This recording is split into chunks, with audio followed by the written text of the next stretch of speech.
अधिकारियों को दिए उचित दिशा निर्देश। नमस्कार, बुलेटिन लेकर मैं हूं आपके साथ संदीप निरंजन। सरकार खबरों का रुख करते हैं। राष्ट्रपति द्रौपदी मुर्मू आईआईटी आईएसएम के 45वें दीक्षांत समारोह में बतौर मुख्य अतिथि शामिल होने के लिए आज भारतीय वायुसेना के हेलीकॉप्टर से बरवाडा एयरपोर्ट पहुंचे। इस अवसर पर उपायुक्त वरीय पुलिस अधीक्षक ने हवाई अड्डे पर राष्ट्रपति को पुष्प गुच्छ प्रदान कर उनका स्वागत किया। इसके बाद राष्ट्रपति का कारकेड एयरपोर्ट से सिटी सेंटर चौक, लुम्बी सर्कुलर रोड, रणधीर वर्मा चौक होते हुए आईआईटी आईएसएम के मुख्य समारोह स्थल पहुंचा। सबसे पहले राष्ट्रपति ने गोल्ड मेडलिस्ट के साथ फोटोशूट कराया। इसके बाद उन्होंने Atal community innovation centre, IIT ISM foundation के अंतर्गत कार्यरत जनजातीय महिलाओं द्वारा सामुदायिक नवाचार पर प्रदर्शनी का अवलोकन किया। राष्ट्रपति ने यहां निर्मित हस्तशिल्प वस्तुओं को देखा और इसकी सराहना की, जिसके बाद राष्ट्रपति एकेडमिक प्रोसेशन में शामिल होकर मुख्य समारोह स्थल में प्रवेश कर मंच पर पहुंची। मंच से राष्ट्रपति द्वारा संस्थान के 100 गौरवशाली वर्ष पूरे होने के उपलक्ष्य में एक डाक टिकट का विमोचन किया। साथ ही 20 गोल्ड मेडलिस्ट को स्वर्ण पदक प्रदान किया। वहीं अपने भाषण में राष्ट्रपति ने सभी छात्र छात्राओं को बधाई दी। राष्ट्रपति ने छात्र छात्राओं को राष्ट्र निर्माण में योगदान देने, अपने ज्ञान को जनहित का माध्यम बनाने, ग्रीन इंडिया का निर्माण करने, भारत में हो रहे ऐतिहासिक परिवर्तन का सहभागी बनने का आह्वान किया है। कार्यक्रम के समाप्ति के बाद राष्ट्रपति का कारकेड वापस बरवा अड्डा एयरपोर्ट पहुंचा। इसके बाद राष्ट्रपति ने हेलीकॉप्टर में सवार होकर धनबाद के लिए प्रस्थान किया।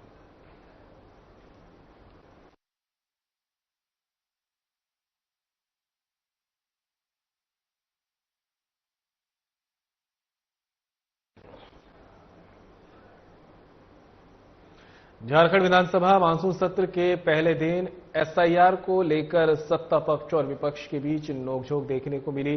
सत्तारूढ़ गठबंधन जेएमएम और कांग्रेस ने इसका कड़ा विरोध किया है। स्वास्थ्य मंत्री इरफान अंसारी ने स्पष्ट रूप से कहा कि एसआईआर को झारखंड में लागू नहीं होने दिया जाएगा। इसे राज्य के हितों के खिलाफ बताया। उनका तर्क है कि ये प्रक्रिया राज्य की स्वायत्तता और स्थानीय मुद्दों को नजरअंदाज कर सकती है। दूसरी तरफ बीजेपी ने इस मुद्दे पर अलग रुख अपनाया है। बीजेपी का कहना है कि एसआईआर एक निरंतर चलने वाली प्रक्रिया है जो चुनाव आयोग की आवश्यकताओं के अनुसार लागू होती है।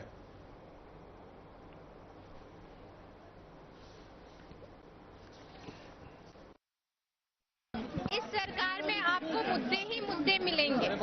ऐसे क्या चीजें हैं, आप लोग तो मीडिया वाले हैं, आप मीडिया बंधु हैं, आपको सभी चीजें ज्ञात है कि आए दिन क्या घटनाएं हमारे झारखंड में हो रही है। तो मैं तो ये कहना चाहूंगी कि हमारे इस विधानसभा में आने का भी जो मकसद है कि हमारी जनता की आवाज यहाँ पे बुलंद करना, और इस सरकार में आपको मुद्दे ही मुद्दे मिलेंगे। चाहे वो विधि व्यवस्था को लेकर हमने शुरू दिन से ही कहा है कि विधि व्यवस्था का जो है वो पूरा तरह से ठप हो चुका है। जहां तक विधि व्यवस्था की बात करूं, मैं परसुडी थाना क्षेत्र का ही मामला आपके समक्ष लेके आती हूं कि अभी भी उनके परिजनों को, उस बच्ची 5 साल की बच्ची की परिजनों को अभी भी धमकी मिल रही है उस अपराधी के परिजन के द्वारा। तो क्या पुलिस इसमें क्या कार्रवाई कर रही है? हमने डीसी से भी बात की, एसएसपी सर से भी बात की है कि उनको न्याय मिलना चाहिए।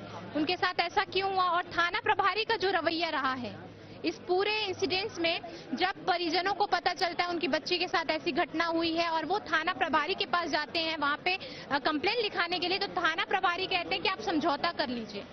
जबकि सुप्रीम कोर्ट का सख्त आदेश है कि ऐसे मामलों पर आपको बिना कुछ देखे सोचे समझे आपको एफआईआर दर्ज करनी है और इस पर कड़ी कार्रवाई करनी। उसके बावजूद उन्होंने किया क्या? समझौते की बात की, और समझौते की बात करने के बाद उसका एफआईआर दर्ज हुआ ही नहीं। दूसरे दिन वो जाते हैं, जब हमारे भारतीय जनता पार्टी के कार्यकर्ता वहां पे विरोध के लिए उतरते हैं, तब जाकर बच्ची के लिए एफआईआर दर्ज होता है, उसके लिए स्वास्थ्य के लिए उसे हॉस्पिटल लेके जाया जाता है। मतलब ये सब क्या है? आप सभी देख रहे हैं कि राज्य में चल क्या रहा है। विधि व्यवस्था पूरी तरह से चरमरा गई है, किसी का किसी पे कंट्रोल नहीं है। सरकार का तो मैं तो कहूंगी अधिकारियों पर बिल्कुल भी कंट्रोल नहीं है, अधिकारी भी बेलगाम हो चुके हैं। आज हम लोग सभी जानते हैं इस देश का नागरिक होने का जो हमारा पहचान पत्र है वो वोटर आईडी है। आधार कार्ड आपका एड्रेस प्रूफ है। अगर हम इस देश के नागरिक हैं तो मेरा वोटर आईडी में नाम रहेगा, मुझे वोट देने का अधिकार रहेगा। और कांग्रेस पार्टी और विपक्ष के जो लोग हैं वो बांग्लादेशी और रोहिंग्या मुसलमान को अवैध रूप से जो भारत देश में रह रहे हैं या झारखंड में रह रहे हैं उसका वोटर आईडी बनवाकर वोट लेना चाहते हैं। जो वोटर ऊपर चले गए हैं उनका फर्जी वोट डाल डाल के आदत खराब है, तो उनको पेट में कष्ट हो रहा है। तो ये तो स्वाभाविक प्रक्रिया है कि जब चुनाव आता है या चुनाव के बाद जो वोटर की मृत्यु हो गई है उनका नाम डिलीट करना है, जो नए वोटर 18 साल से हो गए हैं उनको जोड़ना है, जो फर्जी वोटर अवैध रूप से बना लिए हैं उसको आपको हटाना है। तो कहीं ना कहीं गलत कर करके आदत हो चुकी है, इसीलिए उनको दर्द हो रहा है। आप देखिएगा आज इस्लामिक कंट्री में भी कई लोग अवैध रूप से जो वहां, आप कल का न्यूज देखिए, 20 लाख जो अफगानिस्तानी हैं उनको वहां से हटाया जा रहा है, जो फर्जी रूप से वहां उस देश में रह रहे हैं। आज झारखंड में हम लोग चुनाव के पहले और अभी तक बोल रहे हैं कि लाखों लाख बांग्लादेशी अवैध रूप से यहां वोटर आईडी कार्ड बनाकर हैं और वोट ले लेकर इनकी आदत खराब हो गई है। कि विभाग में 0 है ना। एक मंत्री कहीं पानी के लिए धरना, तो उसी पे अंदाज होता है तो काम क्या हो रहा है। विधायक मंत्री अब जब वित्त मंत्री कहता है कि विभाग में कामकाज के 0 है और एक मंत्री कहीं पानी के लिए धरना बैठती है, तो आप क्या उम्मीद कीजिएगा। तो ये आप भी समझिए, हम लोग कैसे करके हम लोग बिताएंगे। अब अभी हम लोग को यह जनता आप समझ लीजिए, वो तो देश के अंदर में हो रहा है, जब बिहार में भी हो रहा है, अब वो ये पूरा भी हो गया।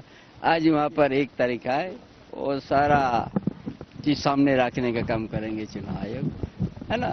इसमें क्या दिक्कत है भाई, यहाँ ये सब तो होना ही चाहिए ना, नहीं तो किससे चलेगा। पर जो बिहार के तर्ज पर वोटर वेरिफिकेशन की बात की जा रही है, उस पर हम लोग का झारखंड में भी साफ कहना है कि उसको आधार लिंक किया जाए।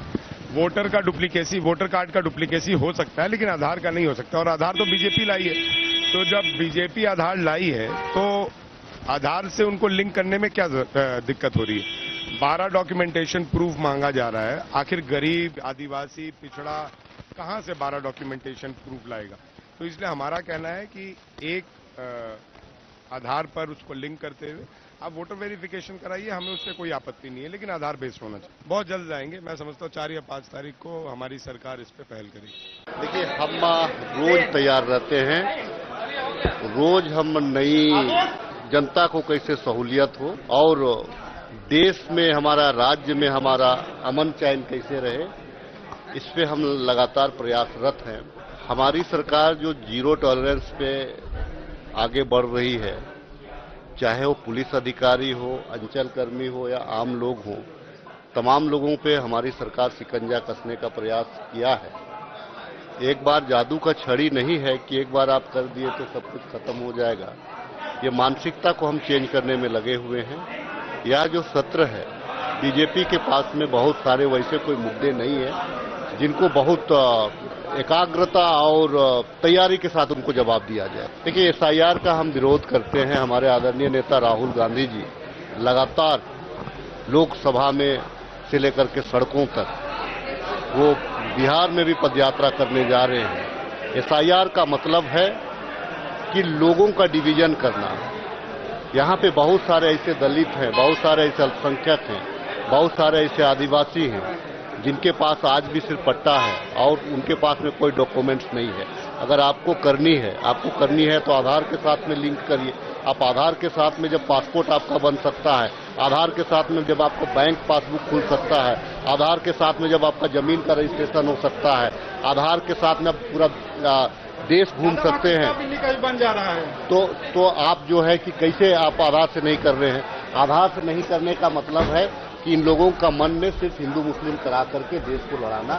और ये जो है कि ये मानसिकता पता नहीं किन लोगों को लगाया है। ये सही बात है, 20 लाख वोटर्स का कटना बिहार में और कुत्ता बिल्ली का नाम आना, ट्रैक्टर का नाम आना, ये समझ से परे है कि देश में क्या हो रहा है और ये क्या करना चाहिए। देखिए, भारतीय जनता पार्टी ये सारी हदों को तोड़ दिया है, धरातल पर आना स्टार्ट हो गया।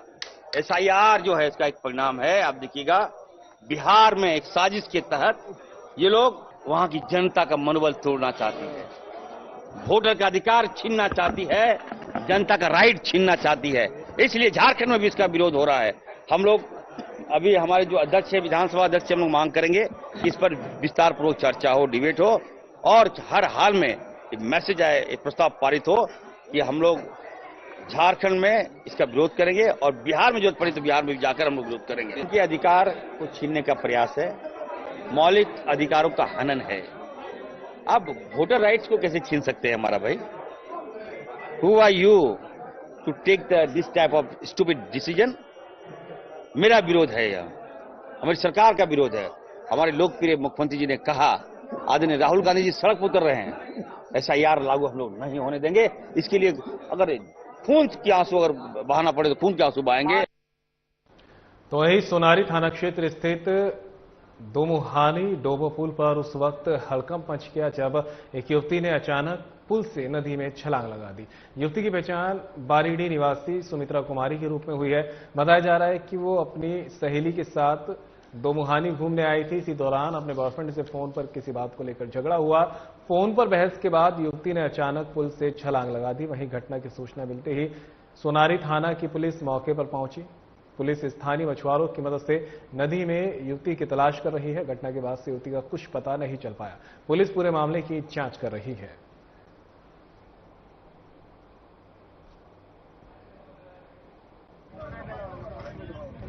तो कुछ लड़का का चक्कर था, कूद गई। साथ में थी तुम? हाँ साथ में। तो तुम रोकी नहीं उसको?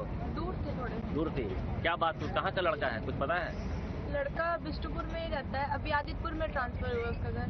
अच्छा, कुछ झगड़ा उगड़ा हुआ था? भुयाडी में घर है, PG में रहती है बिष्टुपुर। डोबो ब्रिज से नदी में कूदने की सूचना मिली, उसी के छानबीन में हम लोग आए हैं। पता चला कि सुमित्रा प्रमाणिक नाम की लड़की अपनी स्कूटी खड़ा करके नदी में छलांग लगा ली है। स्थानीय गोताखोर को बुलवा के दिलवाने का प्रयास कर रहे हैं। गिरिडीह के राशन डीलरों ने शुक्रवार को जिला प्रशासन और आपूर्ति विभाग के खिलाफ धरना दिया है। धरने में बड़ी संख्या में डीलर भी शामिल हुए हैं। इस दौरान राजा बंसल और पंकज पांडे ने आपूर्ति विभाग पर आरोप लगाते हुए कहा कि राशन का वितरण सही से हो, इसके लिए आपूर्ति विभाग दबाव बनाता रहता है, लेकिन बकाया कमीशन के भुगतान को लेकर कोई पहल नहीं हो रही। महामारी में कुछ डीलर को कमीशन दिया गया, लेकिन अभी भी कई डीलर का भुगतान रुका हुआ है। डीलर एसोसिएशन के सदस्यों ने कहा कि 100% राशन का वितरण के लिए सबसे पहले 1 माह पहले स्टॉक उपलब्ध कराना जरूरी है, जबकि हालात ऐसे हैं कि 5G की सेवा चालू है और सरकार अपने वादे को पूरा तक नहीं कर रही, जिससे समय पर लोगों को राशन मिले।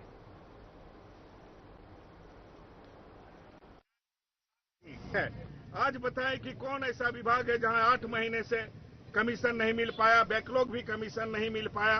तो हमारी प्रमुख मांगे हैं कि हमारा कमीशन का भुगतान प्रत्येक महीना जिस तरह से हमको अनाज मिलता है उस तरह से हमको कमीशन भी मिले। दूसरी बात है कि आज 4G के जमाने में, 5G के जमाने में आज हम 2G में हैं। हमारे ऊपर प्रेशर बनाया जाता है कि राशन की वितरण 100% हो। तो हमारी मांगे हैं कि आज ये मांगे और ये तय भी हुआ था कि हम जो है वो आपको 4G और 5G मशीन देंगे, लेकिन आज तक वो सरकार नहीं दे पाई। हम लोगों को मांग ये है कि स्मार्ट PDS लागू होने से पहले वो हम लोगों को 5G मशीन उपलब्ध कराए और समय पे अनाज दे। जो आज हम लोगों को 100% वितरण करने की जो बाध्यता कर दी जा रही है और कर दी गई है, और समय पे वो अनाज दें, वो 1 माह पहले हमको अनाज दें, 4G मशीन दें, 5G मशीन दें जो लेटेस्ट अभी है, तभी हम लोग 100% वितरण कर पाएंगे। साथ ही रही KYC का मैटर, KYC का मैटर जो है वो हम लोग को KYC के लिए दंडित नहीं किया जाए। KYC के लिए हम लोग जिम्मेवार नहीं है। हम लोग जितना हमारे डीलर हो सका वो घर घर जाकर के KYC का काम मुफ्त में किया। हम राज्य सरकार से और केंद्र सरकार से पूछना चाहते हैं कि आपके कौन से कर्मी हैं जो मुफ्त में काम करते हैं। हिरणपुर से एक दिल दहला देने वाली घटना सामने आई है, जहां 3 माह के मासूम की रस्से में चोरी ने इलाके में सनसनी फैला दी। बुधवार दोपहर बड़तल्ला निवासी तंजीला बीबी, जो अपने पिता के साथ दवा लेने हिरणपुर बाजार आई हुई थी। टेम्पो में सवार हुई, तभी एक अजनबी महिला ने पहले उसके माथे पर हाथ फेरा और फिर बहला फुसलाकर गोश्त मासूम को लेकर फरार हो गई। पीड़िता की मानसिक स्थिति बिगड़ गई, लेकिन जैसे तैसे वह हिरणपुर थाना पहुंची और थाना प्रभारी रंजन कुमार सिंह से न्याय की गुहार लगाई। थाना प्रभारी ने मामले को गंभीरता से लेते हुए फौरन पुलिस टीम को अलर्ट किया। घटनास्थलों की सीसीटीवी फुटेज खंगाले गए और तकनीकी निगरानी बढ़ा दी गई है। शुक्रवार सुबह शहर कॉल स्थित डॉक्टर अनुज के क्लिनिक के पास मासूम को पड़ा देख लोगों ने सूचना दी। सूचना मिलते ही थाना प्रभारी रंजन कुमार सिंह खुद टीम के साथ मौके पर पहुंचे और मासूम को सकुशल बरामद कर परिजनों को सौंपा। इस त्वरित कार्रवाई ने एक मां की ममता को लौटा दिया और पुलिस की कार्यशैली पर जनता का भरोसा और मजबूत हुआ है। फिलहाल पुलिस उस रहस्यमय महिला की तलाश में जुटी है जिसने पूरे घटनाक्रम को अंजाम दिया। थाना प्रभारी रंजन कुमार सिंह ने सतर्कता, मानवीय संवेदना और पुलिस टीम के सजग प्रयासों की चारों तरफ सराहना की जा रही है।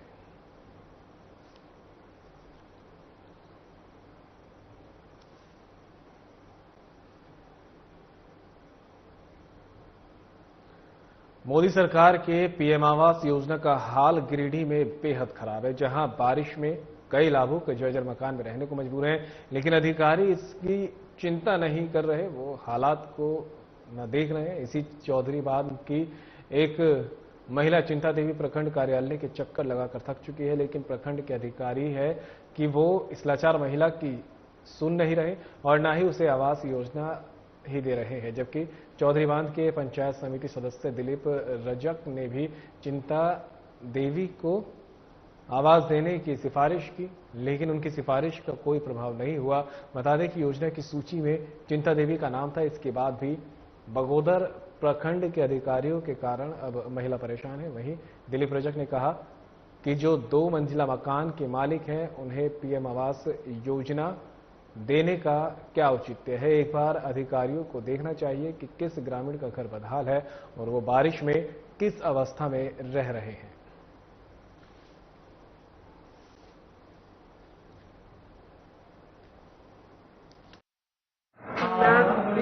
लिस्ट में था तो लेकिन निकाल दिया, नाम नहीं। क्या चाहिए नाम था लिस्ट में?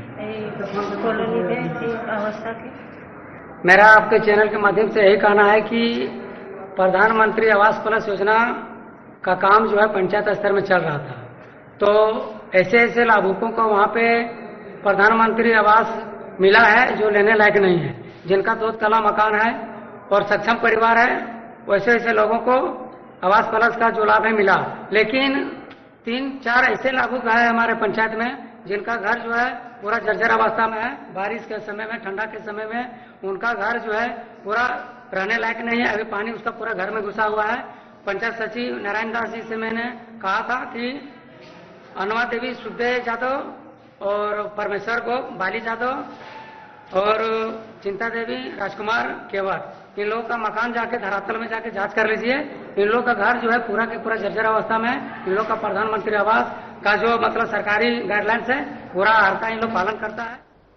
श्रावणी मेले के पावन अवसर पर संध्या बासुकीनाथ धाम में श्रद्धालुओं के लिए भव्य ड्रोन शो का आयोजन किया गया, जिसमें पूरे मेले क्षेत्र को आस्था और भक्ति के आलोक से सराबोर कर दिया। बता दें कि ड्रोन शो की शुरुआत ओम नमः शिवाय के साउंड इफेक्ट और अलौकिक संगीत के साथ हुई। इसके बाद एक एक कर आकाश में भगवान शिव के विभिन्न झलकियां जैसे त्रिशूल, डमरू, शिवलिंग और तांडव मुद्रा उभरती गई। इन सजीव चित्रों के साथ जब साउंड इफेक्ट गूंजे तो उपस्थित श्रद्धालुओं ने भी हर हर महादेव के नारों से पूरे क्षेत्र को गुंजायमान कर दिया। इस शो की खास बात ये रही कि इसमें केवल धार्मिक आकृतियां ही नहीं थी, बल्कि श्रद्धालुओं को आदिवासी गौरव और जननायक भगवान बिरसा मुंडा की गाथा से भी अवगत कराया गया। ड्रोन शो में उनकी प्रतिमा को प्रतीकात्मक रूप से दर्शाया गया, जिसने श्रद्धालुओं को गौरव और गर्व से भर दिया।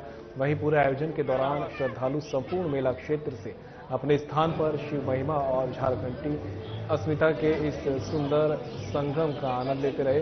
इसके साथ श्रद्धालु ने कहा कि बिरसा मुंडा को इस तरह श्रद्धांजलि देना वास्तव में अद्भुत है। इससे नई पीढ़ी को भी अपने इतिहास को जानने का अवसर मिलेगा।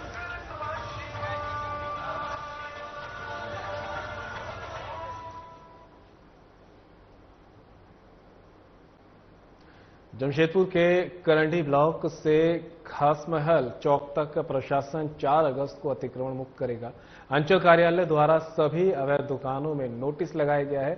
बताया जा रहा है कि पिछले कई सालों से लोग सड़क किनारे सरकारी जमीन को अवैध तरीके से दुकान, गैरेज, टेंट के बांस गाड़कर अवैध कब्जा उन्होंने किया हुआ था, जिसको आज अंचल कार्यालय द्वारा नोटिस चिपकाया गया है। नोटिस में कहा गया कि 2 तारीख तक आप सभी स्वतः खाली कर दें, नहीं तो प्रशासन द्वारा 4 अगस्त को बलपूर्वक अतिक्रमण हटाया जाएगा। क्या कर रहे हैं आप लोग? ये हम लोग का है अंचल कार्यालय द्वारा के लिए अनुमंडल द्वारा हमें निर्देशित किया गया है और ये सर्वसाधारण सूचना है, जिसमें 2 तारीख तक जितना सदर अस्पताल जैसे हुआ खासमहल चौक हो गया, ये जितने भी रोड के किनारे हैं सभी अतिक्रमण जो किए हुए हैं, बांस बल्ली और टीना सेट वगैरह सबका इसको हटाने का निर्देश दिया जा रहा है, आदेश दिया जा रहा है। अगर नहीं हटाया जाए तो 4 तारीख को बलपूर्वक इनको हटाया जाए। कोडरमा के झुमरी तिलैया में संपूर्णता अभियान सम्मान समारोह और 3 दिवसीय आकांक्षा हाट का आयोजन किया गया। यह आयोजन नीति आयोग के द्वारा कोडरमा जिला प्रशासन के सहयोग से किया गया है, जिसका उद्घाटन कोडरमा जिला उपायुक्त ऋतुराज के द्वारा फीता काटकर किया गया। कार्यक्रम में उप विकास आयुक्त रवि जैन सहित कई पदाधिकारी मौजूद रहे। कार्यक्रम के दौरान भारत सरकार की योजनाओं को बेहतर तरीके से लोगों तक पहुंचाने वाले कर्मियों को सम्मानित किया गया, जबकि आकांक्षा बाजार हाट में स्थानीय उत्पादों और हस्तशिल्प सामग्री के स्टॉल लगाए गए।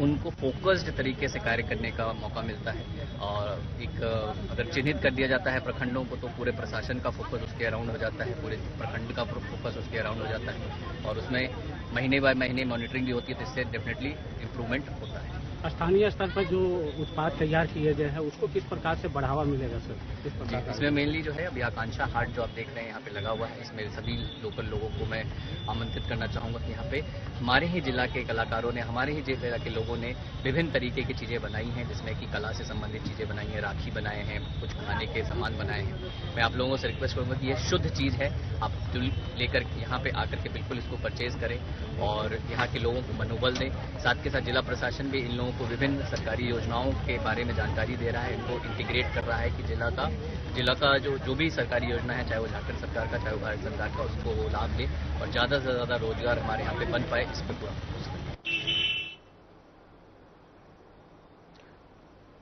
तो कोडरमा के झुमरी तिलैया में संपूर्णता अभियान सम्मान समारोह और 3 दिवसीय आकांक्षा हाट का आयोजन किया गया। तस्वीरें भी आपको दिखा रहे थे जहां पर उपायुक्त ने शिरकत की है। यह आयोजन नीति आयोग के द्वारा कोडरमा जिला प्रशासन के सहयोग से किया गया है, जिसका उद्घाटन कोडरमा जिला उपायुक्त ऋतुराज ने फीता काटकर किया।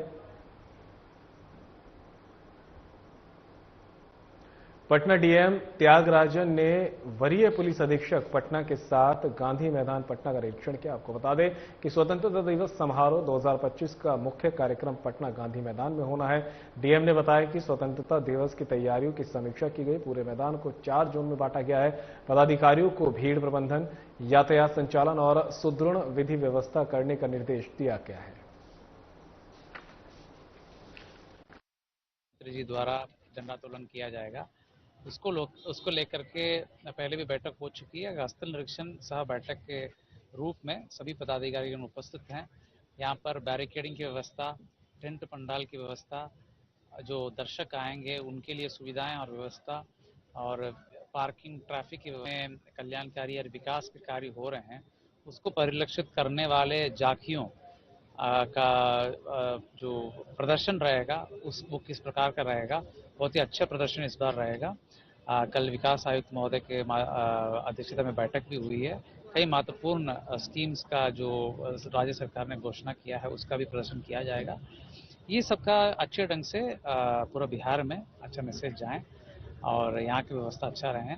सभी पदाधिकारियों की भूमिका तय करके उनके क्रियान्वयन कैसे हो रहा है इसके संबंध में आज समीक्षा बैठक की गई है। तैयारियां अभी तक अच्छी हैं और 15 अगस्त तक जो बची हुई तैयारियों को भी पूर्ण करने के लिए निर्देश दिया गया। बुलेटिन में फिलहाल मेरे साथ इतना ही। दीजिए इजाजत। नमस्कार।